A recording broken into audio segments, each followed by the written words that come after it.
Je crois qu'il faut toujours garder une part de mystère. Chez Nathalie Baye, cette pudeur n'était pas une pause, mais presque une seconde peau. Alors, comment raconter la disparition d'une femme qui a passé sa vie à émouvoir la France sans jamais se livrer tout entière? Et pourquoi, au moment où les détails de ses obsèques sont rendus publics, un silence si dense continue-t-il d'envelopper son nom comme s'il protégeait encore son dernier rôle? Le 17 avril 2026, à Paris, Nathalie Baye s'est éteinte à l'âge de 77 ans, au terme d'une longue dégradation de son état de santé. Sa famille a annoncé sa disparition le lendemain, précisant qu'elle souffrait d'une maladie à corde le oui. Quelques jours plus tard, une autre information, plus concrète, plus solennelle, est venue figer l'émotion dans le marbre du réel. Ces obsèques auront lieu le vendredi 24 avril 2026, à 10 heures, en l'église Saint-Sulpice, avant une inhumation organisée dans la plus stricte intimité, conformément aux souhaits de la famille. Et déjà quelque chose frappe. Dans une époque où tout s'annonce, s'organise, se montre et se commente, le départ de Nathalie Baye semble avoir choisi un autre chemin. Pas de déroulé solennel détaillé à l'avance, pas de mise en scène médiatique, pas de liste d'invités exhibés comme un accessoire de prestige, pas de captation publique destinée à nourrir l'instant. Seulement une date, une heure, un lieu chargé d'histoire, puis la porte refermée sur le cercle des proches. Ce choix n'a rien d'anodin. Il ressemble profondément à Nathalie Baye, une immense artiste, adorée du public, mais toujours réticente à transformer son intimité en spectacle. Car Saint-Sulpice n'est pas n'importe quel décor pour un dernier adieu. C'est l'une des églises les plus emblématiques de Paris, un lieu monumental, presque romanesque, où la pierre semble retenir les pas et les souvenirs. Qu'une actrice de cette stature y soit honorée a quelque chose d'évident. Mais que la cérémonie y débute à 10 heures, avant de basculer presque aussitôt vers une inhumation privée, dessine aussi le portrait moral de celle qu'on s'apprête à accompagner.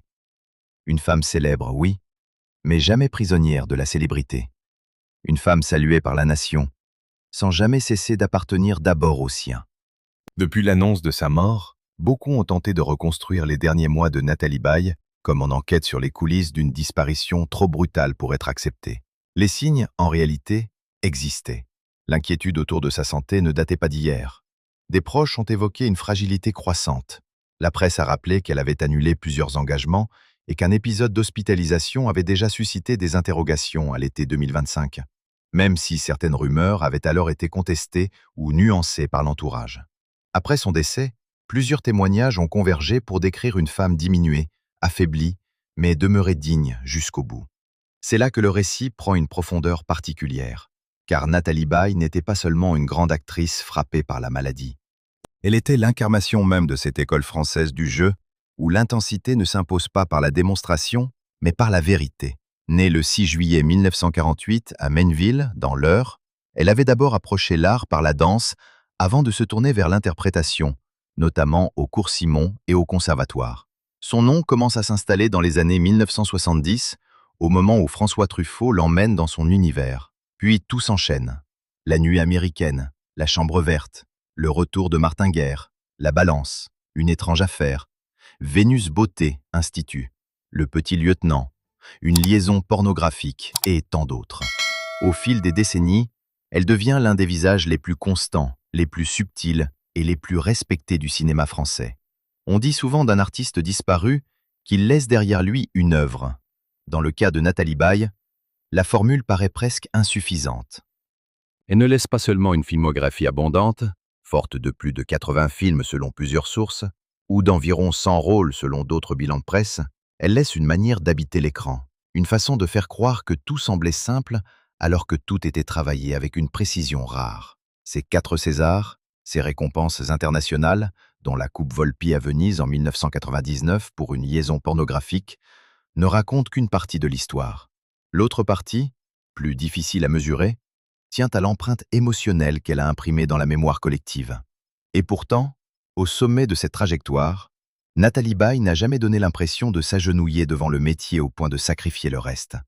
C'est même l'inverse qui ressort aujourd'hui avec une force inattendue. Derrière l'actrice au sans visage, il y avait une mère, une vraie priorité, une fidélité. une sorte d'axe secret. Lorsqu'elle donne naissance à Laura Smet en 1983, fille de Johnny Hallyday, son rythme change. Sa carrière ne s'arrête pas, bien sûr, mais elle se réorganise. Elle continue de tourner, de choisir, de revenir, d'oser, mais la maternité devient le centre silencieux autour duquel tout le reste gravite. Ceux qui ont voulu réduire Nathalie Baye à son statut d'icône ont sans doute oublié cette part essentielle. Elle ne cherchait pas à être seulement admirée, elle voulait aussi être présente. C'est peut-être pour cela que les mots de Laura Smet ont bouleversé si profondément l'opinion. Dans son hommage, la fille de Nathalie Baye a écrit « J'ai perdu la moitié de mon cœur », ajoutant que sa mère était « la meilleure mère du monde ». Cette phrase a traversé l'émotion collective comme une lame, parce qu'elle ne cherchait pas les faits, parce qu'elle disait l'irréparable dans une langue simple, parce qu'elle rappelait soudain à tous que, derrière le mythe, une femme venait de disparaître pour celle qu'il appelait simplement « maman ». Plusieurs médias ont également rapporté que Laura Smet était restée au chevet de sa mère jusqu'au bout. Et c'est ici que naît la part la plus troublante de cette histoire. Depuis des années, le nom de Nathalie Baye flottait dans l'imaginaire français comme celui d'une actrice presque intouchable, élégante, maîtrisée, insaisissable. Mais sa disparition réactive soudain un autre visage, plus intime, plus douloureux. Celui d'une famille marquée par les deuils, par les fractures du temps, par la manière dont la célébrité n'empêche jamais la souffrance nue. En perdant Nathalie Baye, Laura Smet ne perd pas seulement une légende du cinéma, elle perd l'un des deux piliers majeurs de sa vie, après la mort de son père Johnny Hallyday. Et cette résonance-là donne au deuil une dimension vertigineuse.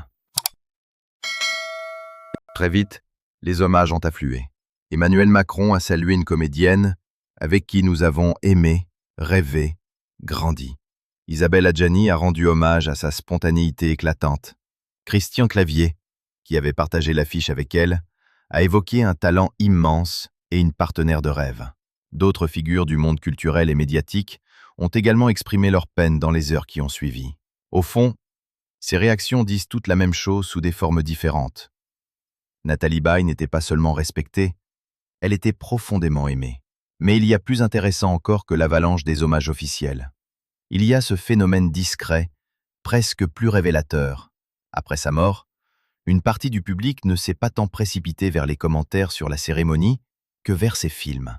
Comme si, face à la disparition, la seule réponse juste consistait à la revoir vivre. La jeune femme lumineuse de Truffaut, la partenaire magnétique de Gérard Depardieu dans Le Retour de Martin Guerre, l'héroïne nerveuse, blessée, presque électrique de La Balance, la femme mûre, grave et bouleversante du Petit Lieutenant, la mère poignante dans Arrête-moi si tu peux, où Hollywood lui-même reconnaissait la singularité de son intensité. Nathalie Baye a quitté le monde réel, mais son visage, lui, continue de circuler dans cette autre matière qu'est le cinéma, une matière qui défie le tombeau. C'est peut-être cela, au fond, le paradoxe de ces obsèques. Tout semble y appeler à la discrétion. Et pourtant, jamais Nathalie Baye n'aura paru aussi présente. Cette cérémonie annoncée à Saint-Sulpice, suivie d'une inhumation strictement privée, dessine une scène presque contraire à l'époque. Là où certains derniers adieux deviennent des événements publics, celui-ci revendique une pudeur presque ancienne. Et cette pudeur n'éteint pas l'émotion, elle l'agrandit, parce qu'elle oblige à se souvenir de l'essentiel. Un enterrement n'est pas un hommage télévisé, c'est le moment où la célébrité cesse et où l'être humain redevient le centre. Autour de cette disparition, quelques rumeurs ont aussi circulé, comme toujours lorsque s'éteint une personnalité aussi connue. Certains ont voulu dramatiser les derniers mois au-delà des faits. D'autres ont tenté d'interpréter chaque annulation, chaque silence, chaque absence comme un signe définitif. Mais la vérité, telle qu'elle se dessine aujourd'hui à travers les annonces de la famille et les témoignages concordants, est plus sobre et donc plus poignante. Nathalie Baye était malade depuis un certain temps. Son état s'était dégradé. Ses proches le savaient. Et le combat mené loin du vacarme public s'est achevé le 17 avril à Paris. Inutile d'inventer davantage. La réalité suffit. Cette réalité éclaire aussi sa manière d'avoir traversé la célébrité. Nathalie Baye n'a jamais ressemblé à ces figures qui vivent pour l'exposition permanente. Elle appartenait à une génération qui savait que l'aura se nourrit parfois de retenue. Elle pouvait côtoyer les monstres sacrés du cinéma français, jouer avec Alain Delon, Gérard Depardieu, Isabelle Adjani, Audrey Tautou, Jean-Louis Trintignant ou Johnny Hallyday, tout en préservant quelque chose de presque inaccessible. Non pas une froideur, mais une frontière. Une conscience aiguë de ce qui relève de l'œuvre et de ce qui relève de la vie. Et quelle œuvre! Il suffit d'aligner quelques titres pour comprendre pourquoi son nom résiste déjà à la disparition. La nuit américaine l'a installé dans la cinéphilie. Le retour de Martin Guerre a confirmé son pouvoir dramatique. La balance l'a imposé comme une force centrale. Une étrange affaire a montré sa finesse. Vénus Beauté, Institut, a prouvé qu'elle pouvait toucher un autre public sans rien céder de sa vérité. Le petit lieutenant lui a offert un retour bouleversant au sommet. Une liaison pornographique a révélé l'étendue de sa délicatesse. Et dans chacun de ses films, il y a ce mélange si rare, la retenue et l'incandescence. On croyait la voir se contenir, alors qu'en réalité, elle brûlait à l'intérieur. C'est pourquoi la formule selon laquelle Nathalie Baye laisse un grand vide n'est pas seulement une politesse funèbre. Elle est exacte. Le cinéma français perd une présence singulière, une voix, un rythme, une manière d'entrer dans un plan et de le transformer sans en avoir l'air. Le public, lui, perd une compagne de route. Pendant plus d'un demi-siècle, elle a traversé les générations sans jamais devenir une relique. Les plus anciens la reliaient à Truffaut et à Godard. D'autres l'ont redécouverte chez Xavier Beauvois, Tony Marshall ou Xavier Dolan. D'autres encore la connaissaient comme la mère de Franck Abagnale dans Catch Me If You Can ou à travers ses apparitions plus récentes à la télévision. Peu d'actrices auront réussi une telle traversée du temps sans s'y diluer. Alors oui, les détails des obsèques sont désormais connus. Le vendredi 24 avril 2026, à 10 h, à l'église Saint-Sulpice, à Paris. Puis une inhumation dans l'intimité familiale. Ces informations ont mis fin à l'attente pratique, mais elles n'ont rien résolu de l'essentiel. Car ce que la France enterre ces jours-ci, ce n'est pas seulement une immense actrice. C'est un certain rapport à l'élégance, à la pudeur, à la gravité du jeu, à cette idée qu'on peut être immense sans être bruyante, centrale sans être tapageuse, inoubliable sans se surexposer. Il faut peut-être revenir, pour finir, à la phrase placée au seuil de cette histoire. Garder une part de mystère. Nathalie Baye l'a gardée jusqu'au bout, même dans la douleur des derniers mois, même dans l'annonce de sa mort, même dans cette cérémonie dont on connaît le cadre sans connaître les coulisses. Et peut-être est-ce là, finalement, le plus bel hommage involontaire rendu à sa mémoire. Au lieu de transformer sa disparition en spectacle, ses proches ont choisi le retrait. Au lieu d'ouvrir toutes les portes, ils en ont laissé certaines closes. Au lieu de livrer le chagrin au flux continu, ils l'ont protégé. Nathalie Baye est partie. Mais il suffit de revoir l'un de ses rôles pour comprendre qu'elle n'a pas fini de nous parler. Ce qui rend cette disparition encore plus saisissante, c'est la manière dont elle force à relire toute une vie à rebours. Quand une actrice comme Nathalie Baye s'éteint, le public ne voit pas seulement une date sur un faire-part funéraire. Il revoit une silhouette, une voix, une intensité. Il se souvient d'une femme qui ne cherchait jamais à écraser l'écran, mais qui, pourtant, le dominait souvent par une forme de vérité presque désarmante.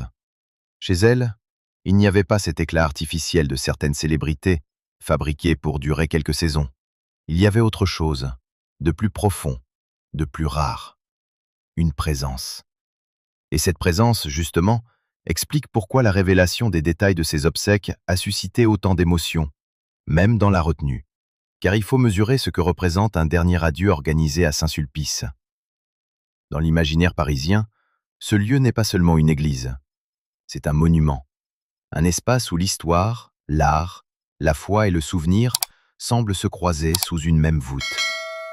Y célébrer Nathalie Baye, c'est presque reconnaître que son parcours dépasse largement la seule sphère du cinéma. Elle appartenait à cette catégorie très fermée d'artistes qui, avec les années, deviennent des figures du patrimoine émotionnel national. Des artistes que l'on admire plus seulement pour leurs performances, mais pour la place qu'ils occupent dans nos vies, nos souvenirs, nos habitudes de spectateurs. On ne regardait pas seulement Nathalie Baye. On grandissait avec elle, on vieillissait avec elle. On retrouvait dans ses rôles quelque chose de notre propre fragilité. Et c'est peut-être pour cela que l'absence de grands dispositifs médiatiques autour de ses funérailles a autant frappé les esprits. Dans bien des cas, Lorsqu'une immense célébrité disparaît, tout semble aussitôt pensé pour le regard extérieur. Les arrivées filmées, les visages connus captés à la volée, les commentaires en direct, les plans sur les couronnes, les analyses de la moindre larme. Ici, presque rien de tout cela. Comme si, pour une fois, la douleur refusait d'être transformée en contenu. Comme si la famille, en protégeant la cérémonie, rappelait discrètement que le deuil n'est pas un spectacle, même lorsqu'il touche une icône nationale. Cette sobriété, en réalité, donne au moment une noblesse particulière. Elle éloigne le bruit. Elle laisse place à l'essentiel.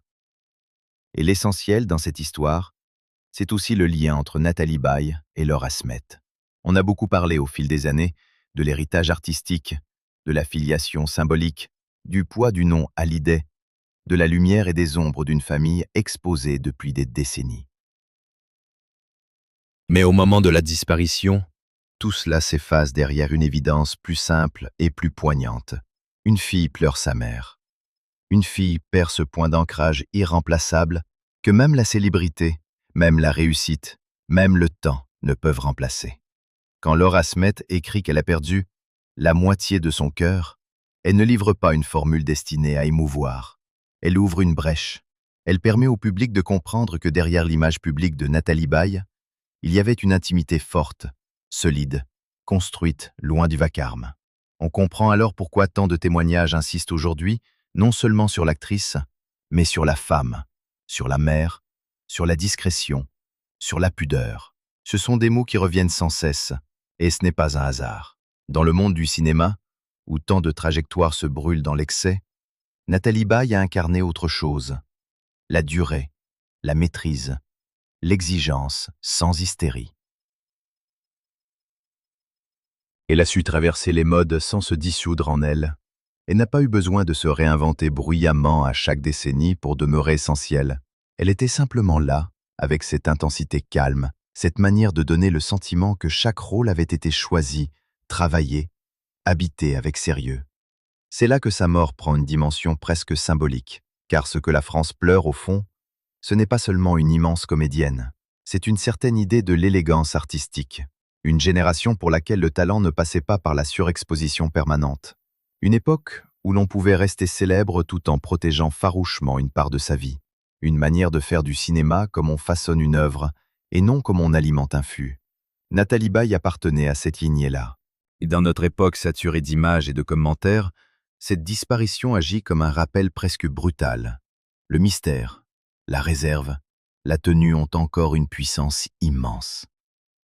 Il faut aussi dire un mot de cette étrange réaction collective qui a suivi l'annonce de son décès.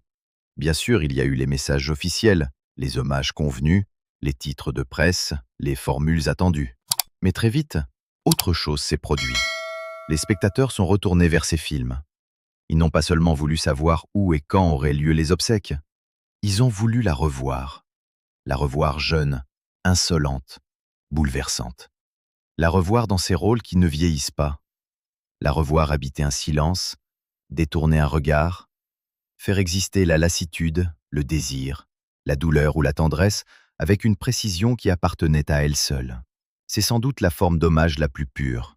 On ne s'arrête pas à la mort, on remonte à l'œuvre. On ne contemple pas seulement la fin, on revisite la trace. Et quelle trace! Peu d'actrices françaises auront réussi à imposer une telle constance sans jamais tomber dans la répétition. Nathalie Baye pouvait être la douceur, la nervosité, la mélancolie, l'autorité, la fêlure, tout cela parfois dans un même plan. Elle savait jouer les femmes blessées sans les réduire à la faiblesse. Elle savait incarner la force sans dureté démonstrative. Elle savait surtout donner à ses personnages une épaisseur humaine qui les empêchait de devenir de simples fonctions dans un scénario. Voilà pourquoi tant de ses interprétations restent en mémoire. Elle ne semblait pas jouer, elle semblait vécue. Alors, en voyant se dessiner les contours de ses obsèques, on comprend que la discrétion de la cérémonie n'efface en rien l'ampleur de la perte. Au contraire, elle la souligne. Car plus l'adieu est dépouillé, plus il renvoie chacun à sa propre mémoire de Nathalie Baye. Pas à une image officielle, pas à un récit imposé, à une émotion personnelle, à un film revu un soir de fatigue. à une scène qui avait bouleversé sans qu'on sache tout à fait pourquoi, à ce sentiment, rare devant un acteur, d'être en présence de quelqu'un qui ne triche pas. Et lorsque les portes de Saint-Sulpice se refermeront après les derniers chants, après les regards baissés, après les gestes retenus, il restera encore quelque chose d'infiniment vivant. Il restera ces films. Il restera la voix de ceux qui l'ont aimé. Il restera le chagrin immense de Laura Smet. Il restera aussi cette idée précieuse qu'une femme peut traverser le tumulte du siècle, la célébrité, les drames intimes, les rumeurs, les triomphes, et laisser malgré tout l'image d'une personne restée fidèle à elle-même. Nathalie Baye appartient désormais à cette catégorie très rare d'artistes que la mort rend plus présent encore. Et c'est sans doute la plus belle victoire sur l'oubli.